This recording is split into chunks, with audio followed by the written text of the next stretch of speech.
اعوذ باللہ من الشیطان الرجیم بسم اللہ الرحمن الرحیم۔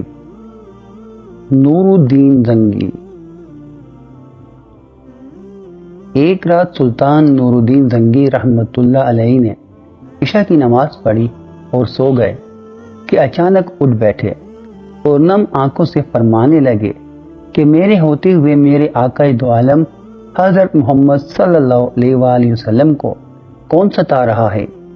سلطان اس خواب کے بارے میں سوچ رہے تھے جو مسلسل 3 دن سے سلطان کو آ رہا تھا، اور آج پھر چند لمحوں پہلے پھر وہی خواب انہیں آیا جس میں سرکار دو عالم حضرت محمد مصطفیٰ صلی اللہ علیہ وآلہ وسلم نے 2 افراد کی طرف اشارہ کر کے فرمایا کہ یہ مجھے ستا رہے ہیں۔ اب سلطان کو قرار کہاں تھا۔ انہوں نے چند ساتھی اور سپاہی لے کر دمشق سے مدینے جانے کا ارادہ فرمایا۔ اس وقت دمشق سے مدینے کا راستہ 20 یا 25 دن کا تھا، مگر سلطان نے بغیر آرام کیے یہ راستہ 16 دن میں طے کیا۔ مدینہ پہنچ کر آپ نے مدینہ آنے اور جانے کے تمام راستے بند کر دیے اور تمام خاص و عام کو اپنے ساتھ کھانے پر بلایا۔ اب لوگ آ رہے تھے اور جا رہے تھے، آپ ہر چہرہ دیکھتے مگر آپ کو وہ 2 چہرے نظر نہ آئے۔ اب سلطان کو فکر لاحق ہوئی اور آپ نے مدینہ کے حاکم سے فرمایا کیا کوئی ایسا ہے جو اس دعوت میں شریک نہ ہوا ہو؟ جواب ملا کہ ہاں، مدینے میں رہنے والوں میں سے تو کوئی نہیں مگر 2 مغربی زائرین ہیں جو روضہ رسول صلی اللہ علیہ وآلہ وسلم کے قریب ایک مکان میں رہتے ہیں، تمام دن عبادت کرتے ہیں اور شام کو جنت البقیع میں لوگوں کو پانی پلایا کرتے ہیں، جو عرصہ دراز سے مدینہ میں مقیم ہے۔ سلطان نے ان سے ملنے کی خواہش ظاہر کی اور دونوں زائرین سے ملاقات کے لیے ان کے گھر تشریف لے گئے۔ دونوں زائرین اپنے آپ بہت عبادت گزار ظاہر کرتے تھے۔ ان کے گھر میں تھا ہی کیا، ایک چٹائی اور 2-4 ضرورت کی اشیاء کہ ایک دم سلطان کو چٹائی کے نیچے کا فرش لرزتا محسوس ہوا۔ آپ نے چٹائی ہٹا کے دیکھا تو وہاں ایک سرنگ تھی۔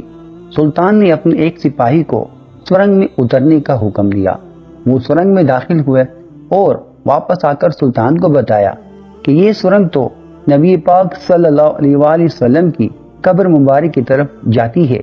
یہ سن کر سلطان کے چہرے پر غیظ و غضب کی کیفیت طاری ہو گئی۔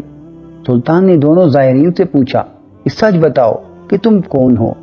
دلیل و حجت کے بعد انہوں نے بتایا کہ وہ یہودی ہیں اور اپنے قوم کی طرف سے تمہارے پیغمبر یعنی سردار دو جہاں حضرت محمد مصطفیٰ صلی اللہ علیہ وآلہ وسلم کے جسم اقدس کو چوری کرنے پر مأمور کیے گئے ہیں۔ سلطان یہ سن کر رونے لگے۔ اسی وقت ان دونوں کی گردنیں اڑا دی گئیں۔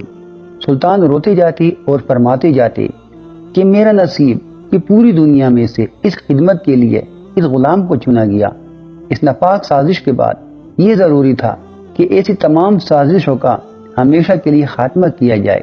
سلطان نے معمار بلائے اور قبر اقدس صلی اللہ علیہ وآلہ وسلم کے چاروں طرف خندق کھودنے کا حکم دے دیا، یہاں تک کہ پانی نکل آیا۔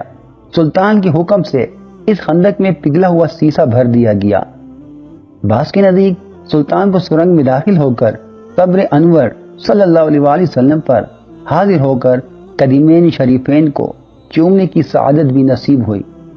اللہ پاک ہم سب کو نیک عمل کرنے کی توفیق عطا فرمائے، آمین یا رب العالمین۔